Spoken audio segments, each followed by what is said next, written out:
Hello and good evening, I'm Terry Bubble reporting on my news blog from Climategate.com. For those of you interested in who are surrounding climate change and global warming, just may have noticed the atrocious weather that the Northern Hemisphere is experiencing of late. Here in the UK, we're having the worst winter for the last 30 years.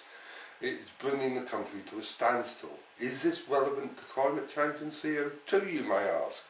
Why are our governments continuously feeding us the information that we are leading for a catastrophe? I'm what you could call a global warming skeptic. I do not totally disbelieve in the science. I believe that things should be done to reduce our CO2 emissions. However, I'm extremely sceptical about the science that we are being fed, that life as we know it is about to end. They're using scare tactics which are based on very faulty science. The computer models that the scientists are using to predict the climate change for the next 100 years are not even accurate to predict the next 5 days, let alone 10, 20, 50, or as they're trying to tell us 100 years into the future.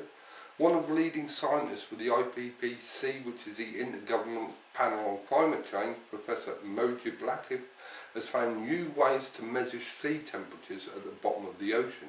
This is where the cooling and warming of the oceans begin. Said that this cold period we're going through is part of a cycle and it is going to last up to about 30 years. Don't worry, it's not a massive ice age that is going to take us back to the dark ages, but a natural cycle that we go through every so often. He also goes on to claim that the warming we've experienced over the last 20 to 30 years has been part of this cycle and not by carbon-induced global warming. Well, anyway, I'll carry on. As I was saying, why are our governments feeding us these lies? Just last week the BBC insisted that the weather that we are now experiencing is just a blip and nothing to do with the climate. That's a joke. This is after Professor Mojib Latif warned us earlier this year about this colder weather that we are having. And he also issued a warning in 2007 about this mini ice age. What is the agenda behind the government lies?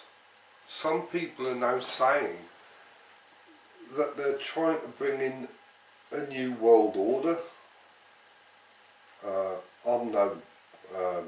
do you call it? Anyway, they're bringing in a new world order in the form of a world government.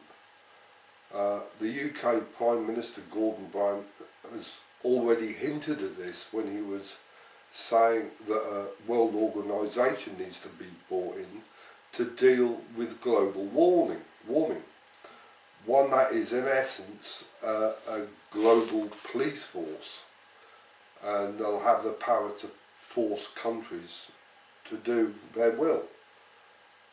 And its leaders will not be democratically elected, which is what is also happening with the European Union. They now have an undemocratically elected president, if you can call it elected, appointed, should I say, appointed president.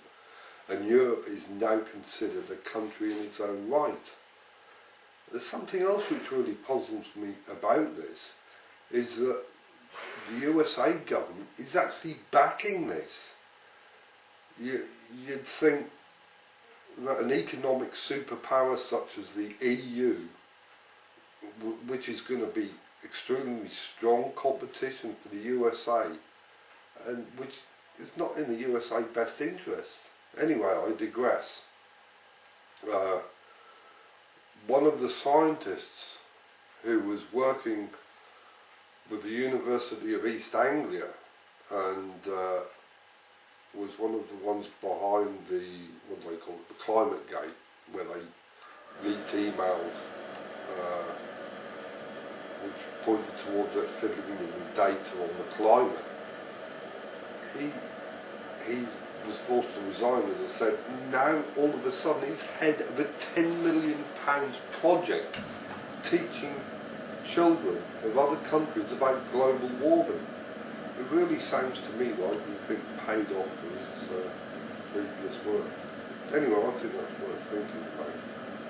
Make up your own minds about global warming, but do not listen to your governments. Look at the research, look at the arguments from all angles with an open mind. It's the only way to go. Anyhow, thank you. I'm Terry Bubble reporting from the TV News.